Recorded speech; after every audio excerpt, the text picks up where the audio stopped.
സ്നേഹേ,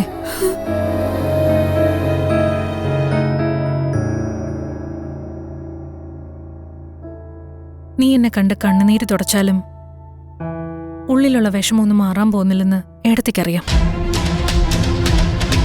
എനിക്ക് മനസ്സിലാവും മോളെ. കുറെ സ്വപ്നങ്ങളായി ജീവിച്ചിട്ട് അത് തകർന്നു പോകുമ്പോഴുള്ള വേദന എനിക്ക് മനസ്സിലാവും. എന്റെ മോള് ഇത്രയ്ക്കും വിഷമിക്കാൻ കാരണം ആ അർച്ചനയാ. ധനുഷ് എങ്ങനെയുള്ളവനും ആയിക്കോട്ടെ, മണ്ഡപത്തില് എല്ലാവരുടെ മുന്നില് അവൾ അവനെക്കുറിച്ച് എന്തൊക്കെയാ പറഞ്ഞത്. അല്ലെങ്കിൽ തന്നെ അതൊക്കെ സത്യമാണോന്ന് എങ്ങനെ അറിയാം? ഇനി നാളെ ഒരു സമയം ഇതൊന്നും സത്യമല്ലാന്ന് തെളിഞ്ഞ അവന്റെ അവസ്ഥ എന്താവും?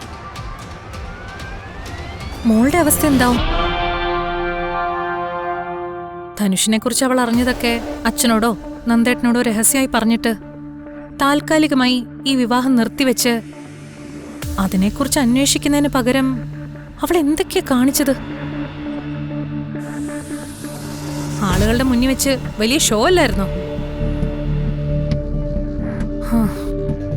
കേട്ടവരെന്താ പറഞ്ഞെന്നറിയോ? നെല്ലിശ്ശേരിയിലെ കുട്ടിക്ക് നല്ലവനെയും ശരിയല്ലാത്തവനെയും ഒന്നും തിരഞ്ഞെടുക്കാൻ അറിയില്ലാന്ന്.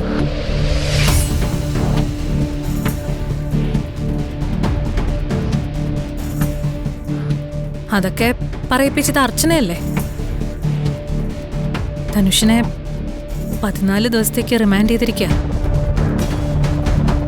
അവൻ കുറ്റക്കാരനാണോ അല്ലയോ എന്ന് കോടതി തീരുമാനിക്കാൻ.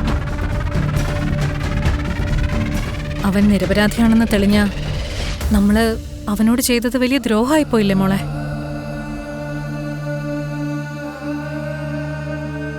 ഏടത്തേക്കറിയാം മോള് അവനെ ഒരുപാട് സ്നേഹിച്ചിരുന്നു എന്ന്. അതുപോലെ തന്നെയാ തിരിച്ചും. ധനുഷും മോളെ ഒരുപാട് സ്നേഹിച്ചിരുന്നു.